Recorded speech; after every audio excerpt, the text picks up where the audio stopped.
रामकृष्ण हरी, रामकृष्ण हरी, जय जय रामकृष्ण हरी. आज खरं म्हटलं पाहिजे प्रति पंढरपूर आपलं संगमनेर वाटतंय. वारीला जसं पंढरपूरला आपण सर्व जातो तसे सगळे जण विठ्ठलाचा हरिनामाचा गजर करत आज आपण सर्वजण देशाला आदर्श ठरेल अशी वारी जी आहे ती आपण सर्वांनी शांतीचा संदेश देत हा मोर्चा आपण सर्वांनी काढलेला आहे. अशी वेळ का आलेली आहे आपण विचार केला पाहिजे. अरे तो म्हणतो मला आदर देण्याची काही गरज नाही, अशा व्यक्तीला आदर देण्याची काही गरज नाही. तो म्हणतो आम्हाला नथुराम गोडसे व्हायला लागेल. आम्हाला लक्षात घ्या, तो म्हणतो आम्हाला, मला नाही म्हणालाय, तो आम्हाला म्हणालाय. म्हणजे नथुराम गोडसे सारखे हजारो लोक तयार करण्याचा विचार ते करतायत. जर आपल्या तालुक्याला ज्यांनी विकासामध्ये महाराष्ट्रामध्ये एक मॉडेल ज्यांनी तयार केलं विकासाचं, ज्यांनी आपल्या सर्वांना बरोबर घेऊन चाललं, जे शेतकऱ्यांसाठी, कष्टकऱ्यांसाठी, मुलाबाळांसाठी, त्यांच्या शिक्षणासाठी, आपल्या पाण्यासाठी, आपल्या धर्मासाठी ज्यांनी त्यांचं जीवन अर्पण केलंय, त्यांच्या विरोधात तो नथुराम गोडसे बनवायचा प्रयत्न करतोय. आणि नथुराम गोडसे ह्यांचं काय हिम्मत विचार करा. जर साहेबांना धमकी देऊ शकतात तर आपल्यासारखं सर्वसामान्य माणसाचं काय करतील? केलाय का विचार? हे संगमनेर हे शांतीचं प्रतीक आहे. हे संगमनेर विकासाचं प्रतीक आहे. हे संगमनेर प्रत्येक धर्माला आपला आपला धर्म अभिमानाने स्वीकारून आपल्या धर्माचं पालन करू शकतो ते संगमनेर आहे. सर्व धर्म, सर्व जाती या संगमनेर तालुक्यामध्ये राहतात आणि चांगल्या गुण्यागोविंदाने राहतात. हे संगमनेर आपल्या वारकऱ्यांचं आहे. आपण वारीला जातो आणि त्या वारीमध्ये कोणती धर्म, कोणती जात बघितली जात नाही. सर्व धर्म, सर्व जाती जे विठ्ठलाला मानतात ते वारीला जातात. तिथं मी नेहमी सप्तांमध्ये सांगत असते, म्हटलं वारीमध्ये यावर्षी आम्ही सर्व युवक गेलो. एक अनुभव मला जो समजला, वारीमध्ये कधी कोणाचं नाव, गाव, कोणत्या जातीचं आहे, कोणत्या धर्माचं आहे कधीच विचारलं जात नाही. फक्त म्हटलं जातं काय म्हणतात एकामेकाला, जोरात म्हणा, काय म्हणतात एक माऊली. ही परंपरा ह्या महाराष्ट्राच्या भूमीमध्ये आहे. हे संस्कार ह्या महाराष्ट्राच्या भूमीमध्ये आहेत. आपण कधी भेदभाव करत नाही, माणसा माणसामध्ये वाद लावत नाही, कधी राजकारणासाठी धर्माचा उपयोग आपण कधी करत नाही. मी काय म्हणायचे, साहेब हे MS धोनी आहे, शांत आहे, संयमी आहे, पण फील्ड वरती उतरल्यानंतर समोरच्याला घाम फोडल्याशिवाय राहत नाही, असे साहेब आहेत. धर्माला हातात घेऊन सोप्प राजकारण करणारे आपण खूप बघितलेत, पण साहेब त्यातले नाही. आपण हक्काने, अभिमानाने सांगतो आपण हिंदू आहोत, पण आपण दुसऱ्यांचा द्वेष करत नाही. आपण दुसऱ्या धर्माला नाव ठेवत नाही. सर्वांनी एकत्रित राहिलं पाहिजे, एक सूर राहिलं पाहिजे, एक साथ राहिलं पाहिजे. हे आपल्याला आपले संतांनी शिकवण दिलेली आहे.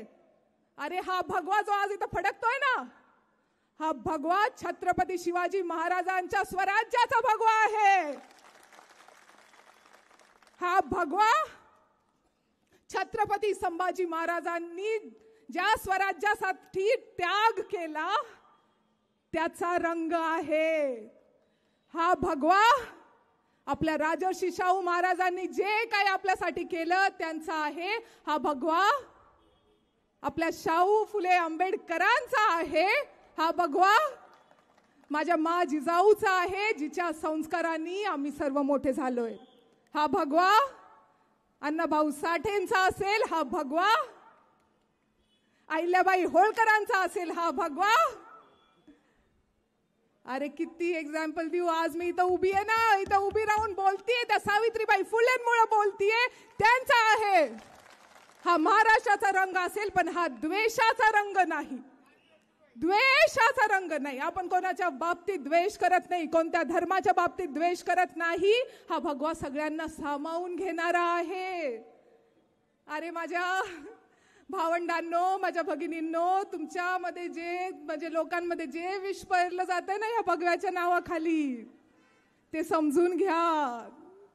आपला भगवा तो भगवा नाही रो, आपला महाराष्ट्राचा भगवा आहे. आपला भगवा, या महाराष्ट्राच्या भगव्याला आपल्याला उंच उंच फडकवायचं आहे, पण त्याला खाली मातीमध्ये गाडू द्यायचं नाही कोणाला. मला तुमच्या सर्वांना एवढं सांगायचं आहे की आज एवढे सगळे लोक आलेत, साहेबांना समर्थन देण्यासाठी आलेत, आपल्या संगमनेरची संस्कृती वाचवण्यासाठी आलेत. आपल्या संगमनेरला, अरे मला काळजी वाटते, आमची पिढीची जाऊ द्या, मला पुढच्या पिढीची काळजी वाटते. जर आपण आपसातच लढत राहिलो, आपसातच वाद करत राहिलो, हे संगमनेर अरे उभा राहायला लई वेळ लागतो, तोडायला काहीच वेळ लागत नाही, तोडायला काहीच वेळ लागत नाही. हा विचार आपण केला पाहिजे. माझ्या बांधवांनो, माझ्या भगिनींनो, मला एवढंच सांगायचंय, आपल्याला एकजूट राहायचंय, एक साथ राहायचंय. साहेब, मला तुम्हाला सांगायचंय की आपण गांधी विचारांवरती आहोत, आपण गांधी विचारावरती चालतो, पण जर समोर नथुराम गोडसे आला ना, तुमची एकटी लेख नाही तर हा सगळा संगमनेर तालुका, हा पूर्ण संगमनेर तालुका तुमच्या समोर ढाल म्हणून उभा राहील, ढाल म्हणून.